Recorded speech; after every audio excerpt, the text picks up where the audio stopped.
Richard. And I'm Gary, and these are our incredible stories.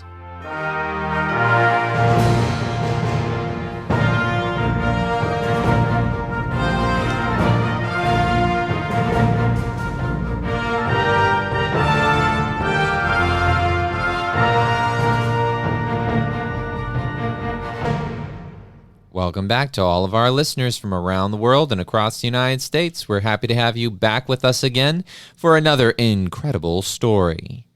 If you are listening for the first time, welcome. We hope you enjoy the show, and we hope that you would subscribe or hit the little like icon right there on our page or wherever you're listening to this podcast, and tune in each and every Friday for new episodes.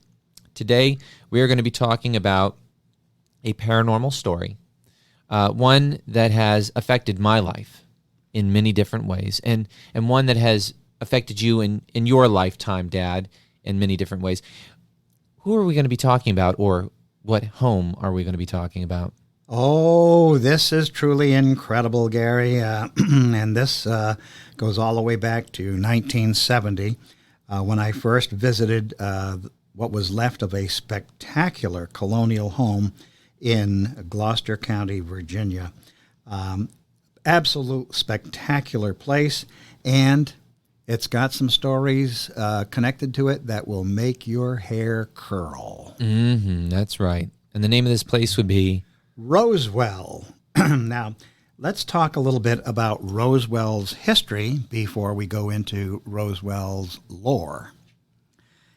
It was on June 28th of 1732 that an Englishman named William Hugh Rolfe was traveling up the York River from Yorktown to West Point, Virginia, and he noted in his diary that the mansion that he spotted from the river was reputed to be the best house in Virginia, better, Gary, than the Regal Governor's Palace in Williamsburg, and we know that is a very, very majestic-looking place. People can still visit the Governor's Palace today in colonial Williamsburg.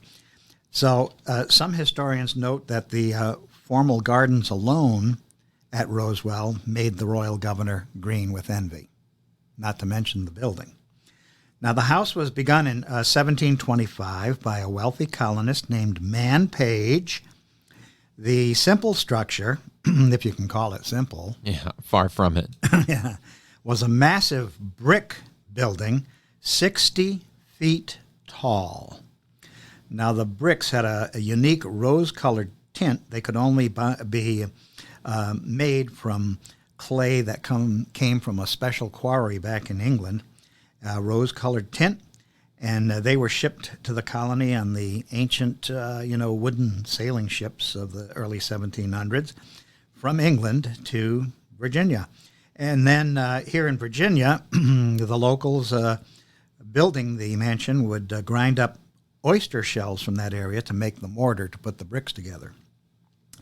Now, the lead in the roof supported two cupolas from which the family and their guests could gaze almost 20 miles in any direction. That had to be a spectacular view. I imagine it would have been. The building was 3 stories tall. It was built above a basement, which was a full 6 feet above the ground. And there were 13-foot ceilings on the main floor, 12-foot ceilings on the second floor, and 10-foot high ceilings on the third floor. Truly a house that would have been amazing to see in person. It was a mansion. It was a mansion. It No was doubt. not just a home. It was a mansion. There were 3 wide halls around a huge staircase. There were 9 passageways, 23 rooms, 2 buildings with 6 rooms each flanking the main house. Now, can you imagine cleaning that place? Especially when they didn't have any plumbing? No, I cannot. And by the way, the local folklore has it that a carriage drawn by 4 horses abreast could easily execute a turn on that very wide staircase. I doubt that actually ever happened. I doubt it. A lot of people talk about those kind of things, but I seriously doubt they brought a horse into the house just to try it out. Mm-hmm. So in 1970, I visited the house and under circumstances that we'll describe more fully in part 2 of this podcast next week. But suffice it to say for now that I met a gentleman by the name of Cecil Page. He was 86 at the time I visited in 1970. Roswell was his ancestral home. He was a direct descendant of the original builder, Man Page. Now, on March 16, 1916, almost 200 years after man Page built his beautiful mansion, a fire of undetermined origin rushed through the old house, and within hours the blaze had totally gutted all 4 stories. When I visited it in 1970, which was a little more than 50 years after it burned down, it was still in ruins. There was a tangle of underbrush and falling bricks, and it was totally obscured from view by huge trees and thick underbrush. I'll describe all of that next week. And you had to pass through a cornfield to get to it. Now, Cecil Page actually saw the house burn. He was still living on the Rosewell ancestral lands, but in a different home on the land. There were some other folks actually occupying the main Rosewell mansion. Now, he described to me how he woke up early that morning to begin his farm chores at his house, which was across the creek from the mansion. Right. And he said, "I saw smoke just bubbling up." And he ran to a neighbor's house, and soon the two of them were rowing quickly across the creek. And halfway across to the Rosewell side, he actually saw the roof cave in. That huge, heavy, leaded roof cave in. And he was absolutely sure that the family currently living there were dead. But fortunately, Gary, they did escape with their lives, but very little else. Everything else was lost in the fire. Just gone. And here's what Cecil said about that. "The first thing I saw was this girl and her father walking around. They had their sleeping clothes on, and their faces were all black from the smoke." Now, although the family had installed a telephone in the house in 1901, there was no message sent for help. The telephone was kept locked in a closet in the dining room where the fire actually broke out. Couldn't get to it. But even if the occupants had gotten to the telephone, who would they call? There were no fire companies in Gloucester County. Yeah. And Rosewell, after almost 200 years of existence in 1916, still had no plumbing, if you can believe that. This beautiful, stately mansion, 1916, no plumbing? No plumbing. Now, drinking water was carried in pails to the house, and water for cooking was brought from the spring in a actually sled-mounted barrel. And like I say, it's amazing to me. That was 1916. There should have been running. Oh no, they should have had water by then. Yeah. Now, Cecil believed, and there are different explanations as to this Of course. fire. And Gary, when you're talking about lore, you may get into some of this week or next. Cecil believed that an unattended fire in the dining room fireplace was the actual cause of the fire. Here's what he told me.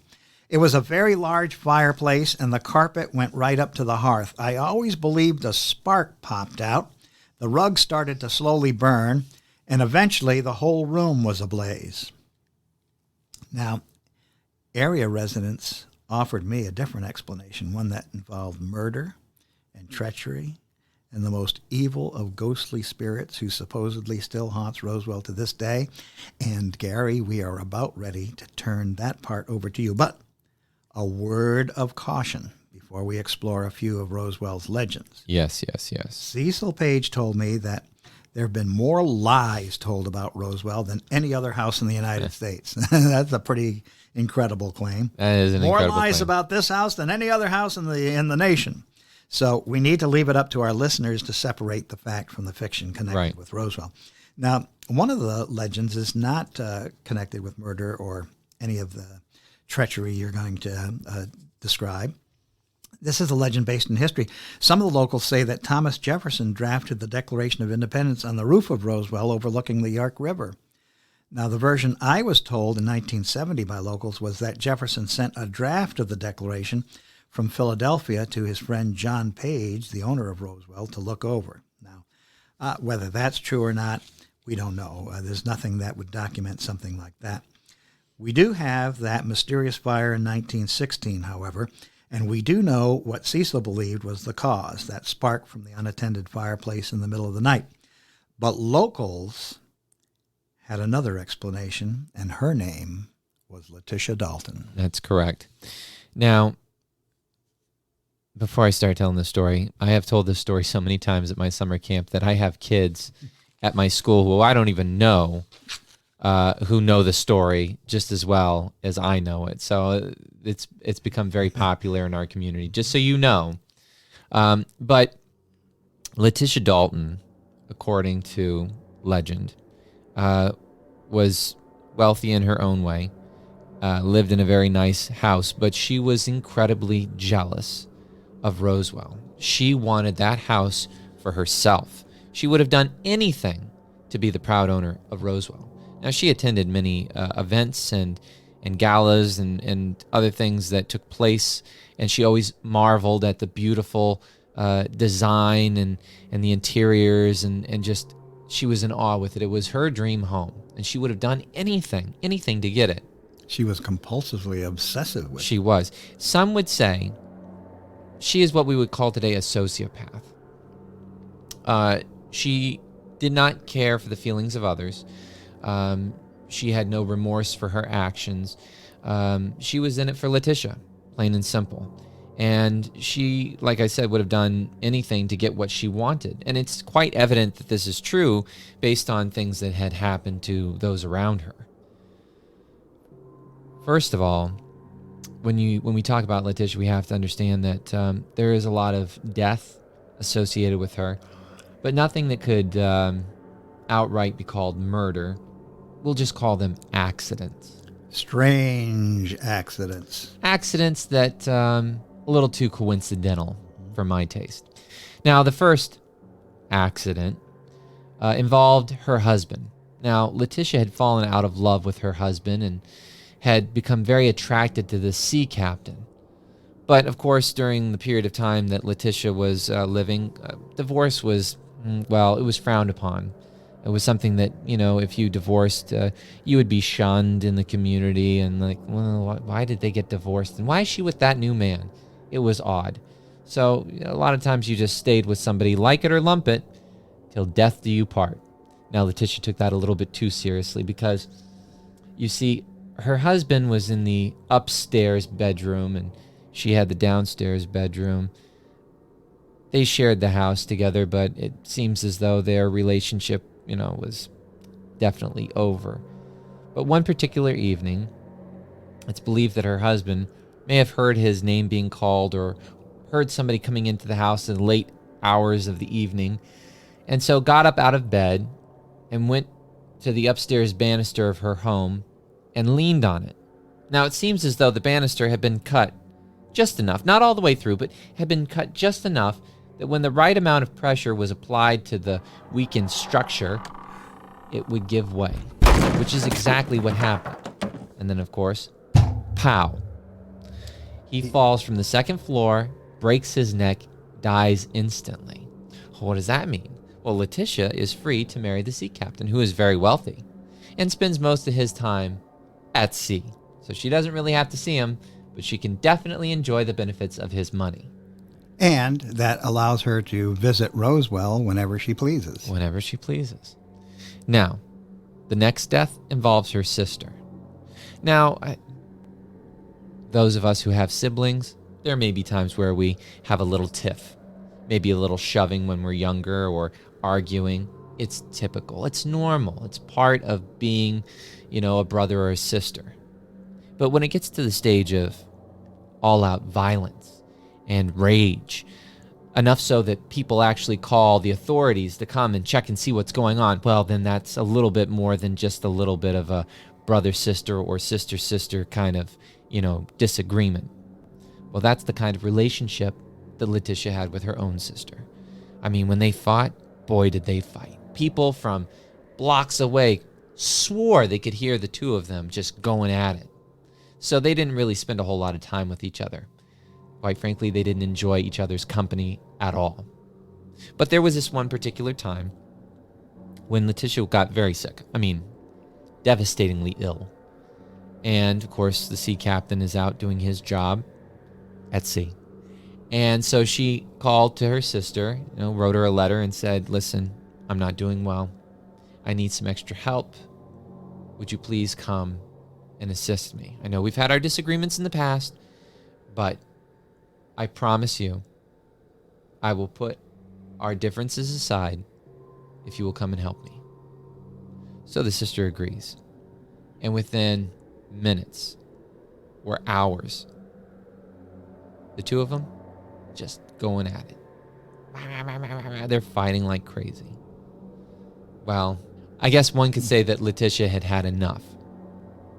So she said to her sister one day, "Dear sister, could you please go out to the greenhouse and get me some fresh grapes?"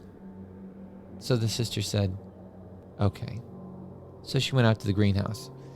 Now, I'm not sure if some bolts were loosened or if that saw had mysteriously cut something else free that wouldn't have been too obvious to notice in the first place, but when the sister entered the greenhouse and shut the door, one half of the greenhouse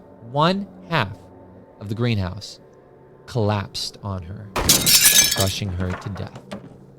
Oops, no more sister. Now, the final death associated with Leticia could honestly be considered an accident, but it was also the straw that broke the camel's back. You see, there was a young slave boy who was on her property, and this was during the slave times, and one of her prized racehorses had gotten out of its stable. And so she commanded the young boy to go out and find her prized racehorse and bring it back. Now, in this area of Virginia, there are a lot of swamps, and there are some quicksand pits.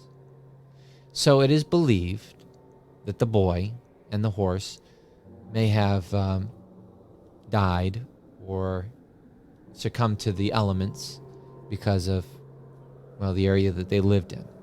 Needless to say, the boy and the horse never returned home. Now, the boy's mother happened to be Leticia's cook. And quite frankly, she had seen and heard enough.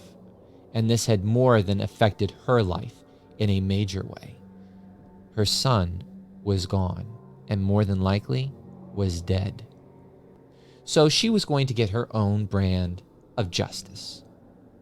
So one evening, the cook prepared a very special meal for Leticia. Leticia gobbled it up and enjoyed it very much. But that evening, she had violent stomach cramps. She screamed and howled. Neighbors said that they could hear her clear as day, just writhing in agony. By morning, she was dead. She had been poisoned. Now, going back to the legend of Rosewell, some believe it's possible that in death, Leticia could not let go of that house. And maybe in some odd, mysterious way, her spirit decided that if she couldn't have it, then nobody else would either. And just maybe, that's why the house burned down. Of course, this is all speculation. It's a ghost story. It's legend. But who knows?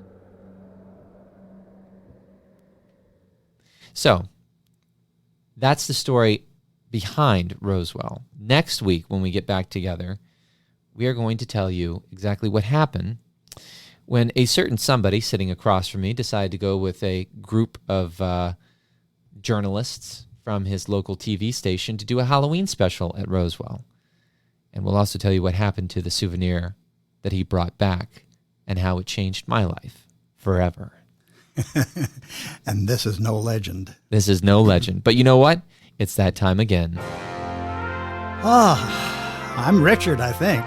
And I'm Gary, and this is only the beginning of an incredible story.